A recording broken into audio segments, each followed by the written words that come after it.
We're good to go? Thumbs up? Okay. Well, good morning, everyone, and thank you for joining us today on International Rare Disease Day. Thank you as well, of course, to my colleague, health critic Jeff Yurek, for being here and continuing to be very supportive of our initiative, and of course to our leader, Patrick Brown. Last year, I brought forward a motion to establish a rare disease all-party committee here in Ontario. My motion would have established an all-party select committee dedicated to creating a coherent strategy for those living with a rare disease.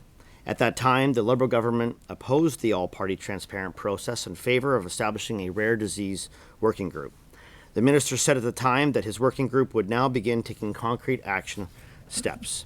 Here we are a year later, with no steps, concrete or not, 1 year later and nothing to show for that working group. The minister responded to an order paper question in the spring to say that he expected the working group to have recommendations within 3 months. That was in the spring. And yesterday, as the cameras were rolling down the street, we heard the minister in advance of Rare Disease Day indicate the working group would have a report to him within a couple of months. The fact is, this Wynne Liberal government has a habit of only acting when it's in their best interest, after forcing sufferers to beg for their lives in this legislature when the cameras are turned on. When the cameras turn off, so do the Liberals. You know, we warned about this important issue being placed behind closed doors and lacking important public input last year. Well, it may have been politically expedient to finally support EDS once the cameras switched off. So did the hopes of hundreds of thousands of other sufferers with cystic fibrosis, AHUS, PKU, Castleman's disease, or a host of other rare diseases. I would like to acknowledge the presence of some of those suffering from a rare disease among the many here today. Erna Carencia, the mother of a 16-year-old boy with cystic fibrosis. Carolina Dempsey, who has diagnosed with Schnitzler's syndrome, and Janine Tom, who lives with pulmonary arterial hypertension, or PAH. Living with a rare disease is already difficult enough. The added stress of the challenge of receiving effective diagnosis and support, including access to prohibitively expensive medications. People living with a rare disease deserve more than empty promises. They need substantive legislative action. In line with the PC Party's commitment to advocating for rare disease sufferers, I tabled a motion yesterday calling for transparency on that, in fact, working group. This includes the release of the names of those in the group, what has been accomplished so far, and what hard objectives the working group has. My motion also calls for the provision of a report twice a year. This issue is about choice and government priorities. This government prioritizes and makes choices every day to provide billions for gas plant relocations or support luxury Tesla owners with $14,000 rebates on electric cars. It shouldn't be too much to ask to make support for rare disease sufferers a priority. I want to thank you for your time, and I'll turn it over to, who wants to go first? Ernie? Hi, good morning. Thanks for having me. Excuse my accent, my English is a little rough, but I hope you understand what I'm trying to say. My name is Irina, and I'm here because my son has one of those rare diseases that no one knows anything about, but the fact they are so real and so painful for so many families in this country, for so many children and adults. They have to cope with them every day, or they have to fight just to survive them. My son is cystic fibrosis. It's a fatal genetic disease. There's no cure, and there still takes the young lives of too many people in Canada and around the world. My son was diagnosed when he was 4 months old.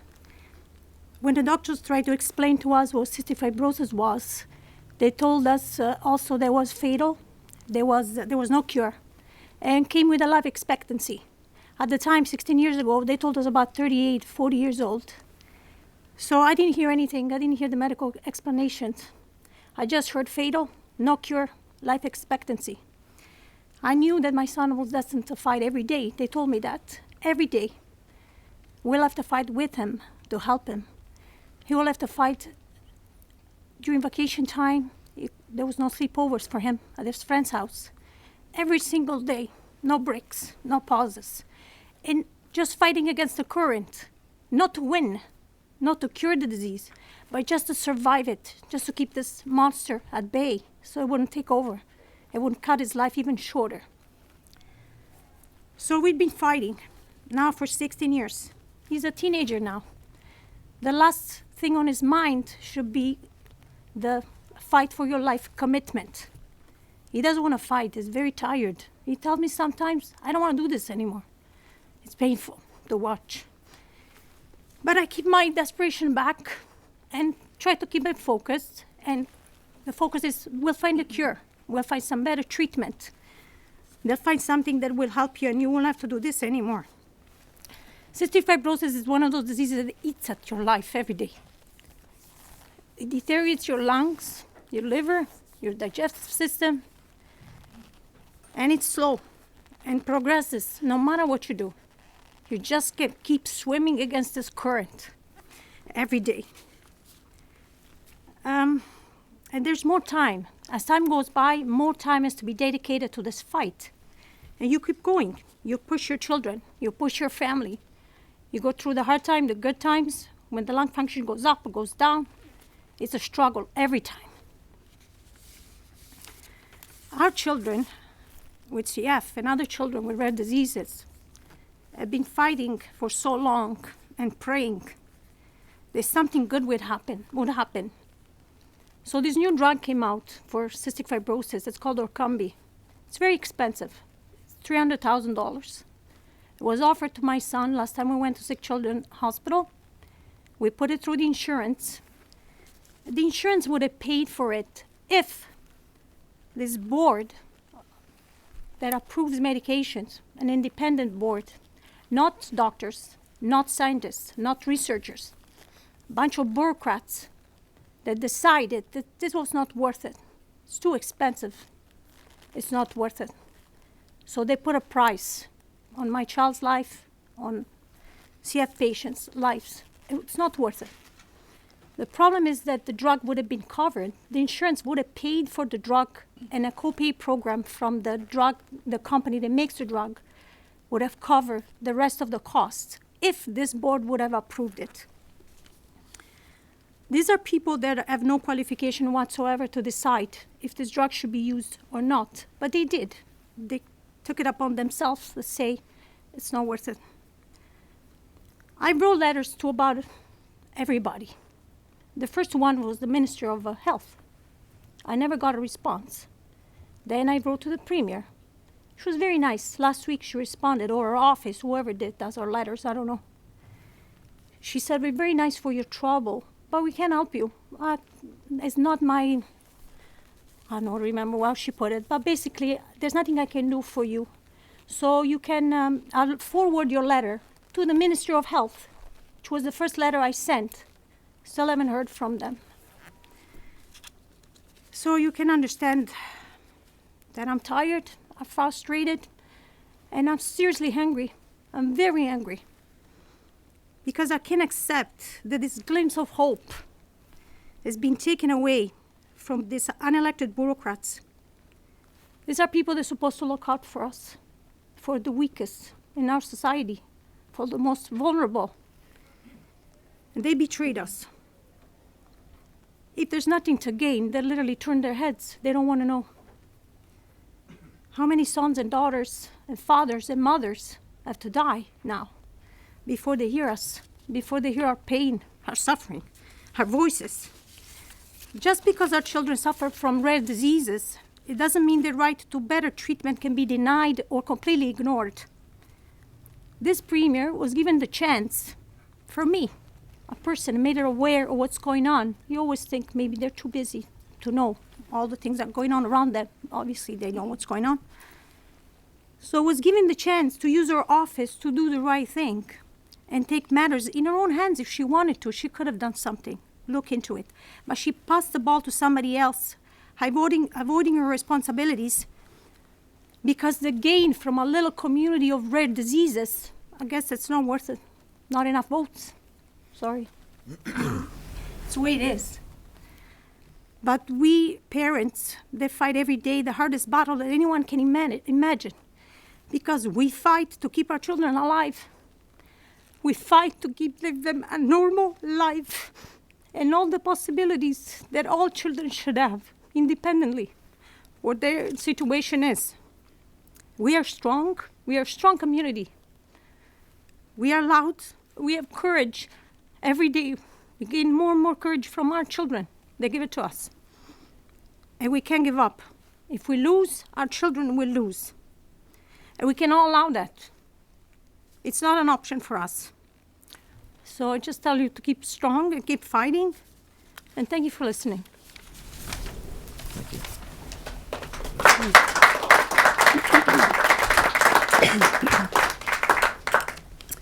Good morning, and thank you, Mike and Jeff, for being here this morning. My name is Carolina, and I am a rare disease patient and advocate. In June 2015, after almost 11 years of being misdiagnosed or completely dismissed by doctors for my symptoms, I was finally given a diagnosis of Snitchler syndrome, an ultra-rare disease. While I was finally relieved to have a diagnosis, little did I know my battle was just beginning. I was naive to think that I was just going to be able to be prescribed a medication and be able to move on with my life in less pain. I was right about one thing. I was prescribed a medication that some refer to in the Snitchler syndrome community as a miracle, an off-label drug called Kineret. I was made aware by my specialist that this medication was going to require special authorization by my insurance company, and that I would be put in contact with the Kineret Hands-On program for Ontario, who help navigate these situations. But nonetheless, I was happy to know I was going to be on the road to getting some relief from the pain my body was constantly in. But that happiness had an abrupt end. Because of the rarity of my disease, it is not considered a Health Canada designation for this medication, and I was denied coverage for the very medication that would help alleviate my symptoms so that I could function through a day, to be a mom, to be a wife. I have not one, not two, but 3 denial letters for coverage from my insurance company. I have a letter of denial from the Exceptional Access Program in Ontario, denied for the same reasons. I was at Queen's Park last year on March 3rd when MPP Mike Harris presented the private member's motion to create a select committee for rare diseases, and watched with great disappointment as this was voted down. My heart sank that day because I knew my fight was just going to get harder. With a medication that is not covered and at a cost of approximately $50 per injection required daily, I am not sure I can afford this on a CPP disability. If it was not for the manufacturer supplying my medication currently under a compassionate release, I would be unable to pay the costs associated with this drug therapy, and I have no guarantee how long this compassionate release will last. I acknowledge there has been some steps in the right direction for rare disease patients, but this is still not enough. There are many more patients and many more rare diseases that need to be considered. Why should patients and their families be forced to deplete their life savings to pay for medications or be forced to seek treatment outside of this country? Through my journey as an advocate over the last 19 months, many of the people I've met face the same challenges as myself. There is no coverage for the treatments and medications that they require to live. Why are insurance companies and our government allowed to make the decision about something that a doctor deems beneficial to a patient and then deny this?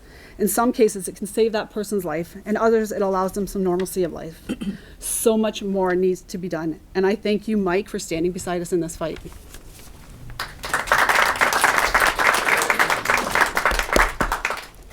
Hello, my name is Jeannie Tom.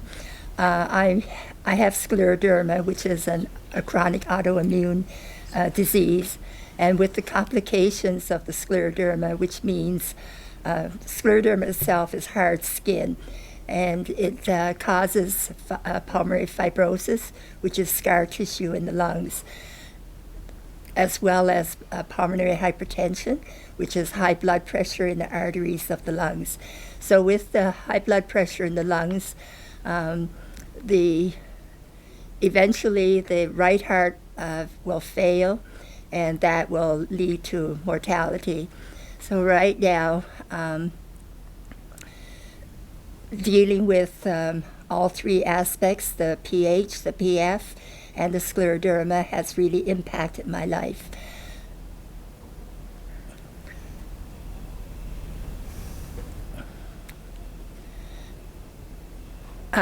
When I was first diagnosed with pulmonary hypertension, I had been hiking the year before and had a very bad case of pneumonia, and it didn't seem to be getting any better. So I went to see my respirologist, and he kept saying that when you have a serious illness, it takes a long while for the body to heal. But then a year later, I said to him that I didn't feel the same as I did the year previously. And at the time, I didn't realize that I was being an advocate for myself by asking whether there were other tests that could be done to rule out common causes. So with an echocardiogram and a CAT scan, the echocardiogram showed that there were elevated blood pressures in my lungs, and so I was diagnosed with pulmonary hypertension.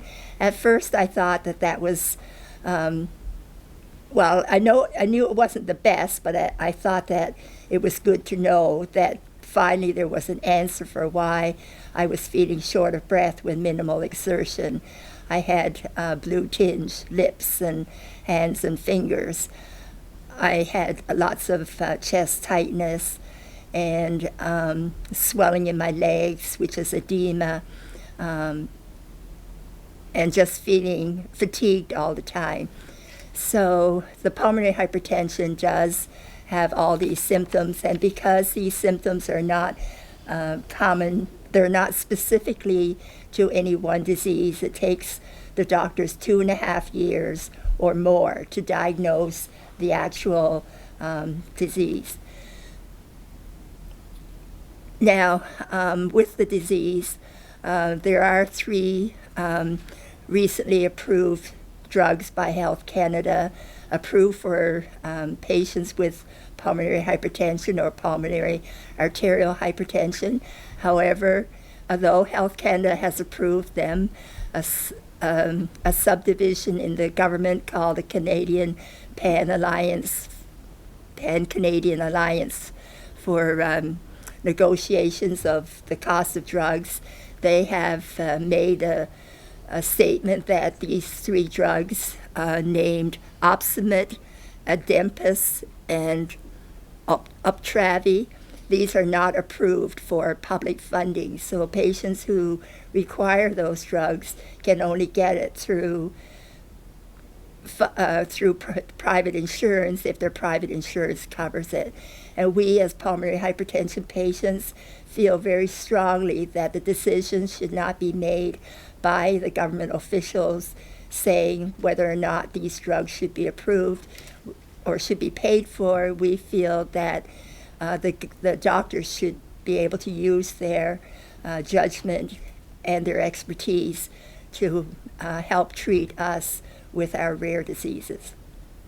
Thank you.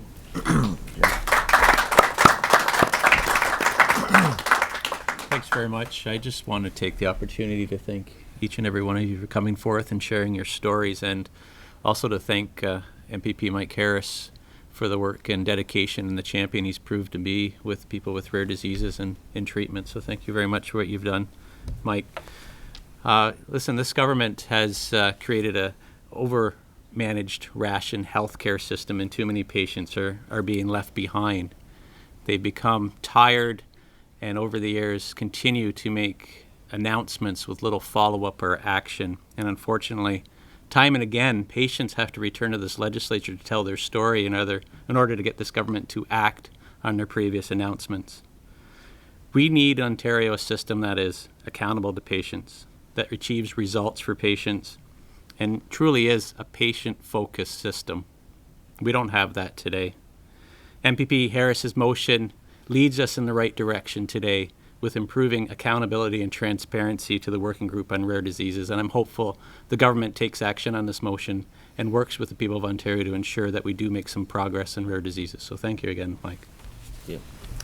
That concludes. Any questions? Yeah, I'm just curious, Mike or Jeff, how would a PC government handle rare drug requests or whatever, like we've heard today and in the past? There is this committee that is supposed to have the politics out of it that decides which drugs are worthwhile using. Would you scrap that or do something else? What would a PC government do?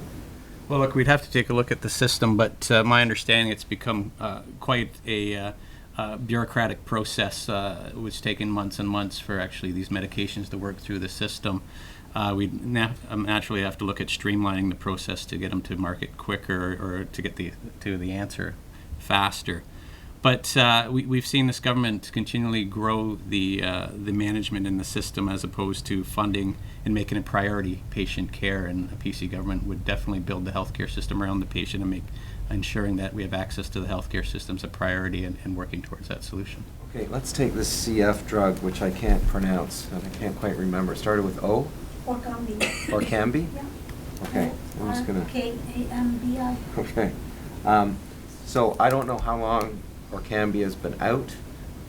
Maybe you guys can tell me and how you would shepherd something like that through faster. Well, listen, we have to take a look at how the process is operating right now. We were speaking earlier today about the medication for PKU this morning, and the fact is it's been approved to go to the Pan-Canadian organization, and we're at 6 months now since it's been sent to that committee, and it has yet to start its review system. Obviously, we're going to have to look at the experts and of course, scientific evidence, but there's got to be a quicker system for this to process through. And again, making it a priority to focus around the patient to ensure that we do have the funding going forward to patient care as opposed to continually growing the management structures within the healthcare system, which takes money away from money that could be going towards rare diseases, could be going to different types of treatments, could be going to pay for surgeries that we can't provide in this province that people have to travel out of the country. It's more of a reconsideration of the priorities that we look at as a healthcare system. How much money do you think would be needed to cover people? You know, Mike, you've been dealing with this for quite a while. How much money do you think would be? You know, it's how hard to big put. an envelope is Yeah, you know, it's hard money? to put a number on that. But you know, you look at, and as I mentioned, the other priorities of unfortunately our government that you know don't translate into what I believe Ontarians' priorities truly are. You know what? Of course, you know, there's we're talking about a rare disease group, and of course, the groups are typically small in size.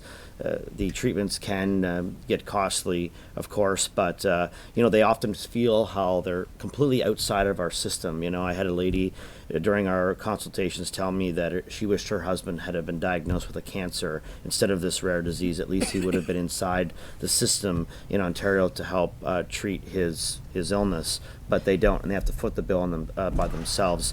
You know, the process, you know, layers, levels. It's not so much that Health Canada approves a pharmaceutical, but you know, the criteria as to which a patient can go about accessing it. And you heard about that today. That bureaucrats, non-medical professionals, actually make those decisions, and there's got to be a better way. And so, you know, we would work with stakeholder groups to find that path. Unfortunately, Ontario, it seems like, you know, again, the pipeline for these treatments run its course far longer than what it should. You know, and you look at Kalydeco, the first CF drug that was approved by this government after Maddie Vanstone came through here. You know, the government says they've taken the politics out of the decision making. Well, that's completely false. You know, you look at the story of the other Maddie and the cerebral palsy treatment in St. Louis and the work that advocacy that Jeff had. You know, the decision that the government made to fund that treatment. Those are political decisions, and so there's got to be a better way. We were hopeful that we could have had an adult conversation last year. That committee would have likely wrapped up its work now, and unfortunately we're sitting here again a year later with really little to nothing to show for. I've been here a long time, and I've seen patients come under every governments of every stripe like this to seek help. How can you be so confident that a new PC government can fix that? The last one didn't. The NDP didn't. Liberals haven't. Well, look, there are many new treatments as science and technology evolve. You know what? We have to look at the system in general. Let's Jeff speak to that. But you know, it's about funding people's priorities. You know, I mentioned the $14,000 you know, incentive this government is giving to owners who buy a vehicle over $100,000 versus saying no to a treatment that would help an individual here beside me live a normal life, contributing to society, able to work, and all those things. So it's putting people's priorities first, and I know Jeff mentioned that briefly, and I'll let him perhaps reiterate that. It's a priority of the system, and it's bringing the healthcare system into the 21st century, making sure the technology that we are utilizing is first and foremost, make sure the experiments that this government has brought forth, $8 billion spent on e-health without an end point at the end of the day, or whether it's going to be functional in our healthcare system. You're looking at the experiment they had with the LINS, and now a new experiment where they've grown the bureaucracy in the LINS. Each and every one of these experiments this government has brought forward into our healthcare system has taken money away from patient care, frontline patient access to the treatments and medical professions they need. PC government is going to focus on the patient and not on the experiments this government has created, working with the experts throughout Canada and the world to ensure we have the best healthcare possible, but ensuring the money that we are going to save from the overmanaged system is going to go to the front lines so that we can develop treatments and systems that fit the healthcare Ontarians would like. And how long has Orkambi been out?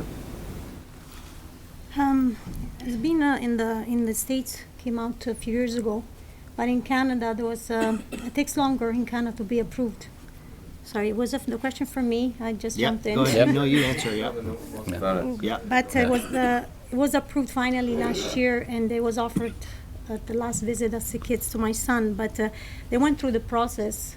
There's studies, there's patients, testimonies, there's doctors. So it's a very long process to prove that the drug actually works. And this is the only drug that actually addresses the main defect in cystic fibrosis. It's the only drug. Specific variant of cystic fibrosis? This is for the most common. The 80% of children with CF have the same genetic variation that my son has. The other one was for the 5%, the Kalydeco that was approved a few years ago. Only 5%. Yeah, and it's really an amazing drug. And this drug could be very, very helpful for a lot of patients with CF over 12 years old. There's only 1,500 patients with CF that need it. There's not a million of them, so the cost wouldn't be disastrous for healthcare. And that's 1,500 in Ontario? In Canada, How many in Ontario, do you know? no, that I can't tell you. But that's how many they need it. And the amazing thing is that most insurance will cover for it. My insurance in particular used the negative review, the negative recommendation of the Kenneth. Yeah. Is this board. your private insurance? Your like It's a work insurance, yeah, private insurance. They would have covered 80%, and the copay program for Vertex would have covered the rest. So I would have had covered. It's not like it was a burden on taxpayers or healthcare. Yeah, just to mention, I mentioned the PKU drug that's been 6 months. It's Kuvan, taken yeah. seven years to reach that stage. Approved by Health Canada in April 2010. 2010. Still going through the overmanaged system. Yeah, I think, Rob, too, I wanted to highlight, the government did commission a study, an Ontario Citizens Report on rare disease back in 2010, with little to no follow-up from that report. We're hopeful, and we heard from the co-chair this morning about how he, would only engage if it was going to lead to meaningful change in the rare disease space. I believe that report, it has been issued to the minister, and we call on him to issue that report today, in fact, and get on with implementing the recommendations within that report. We've had one before. We're hopeful now that perhaps this has something that the rare disease community can look forward to. But we've talked enough about it. We need action. All right. Thanks so much. Thank you all for coming today. I really appreciate it. Thank you.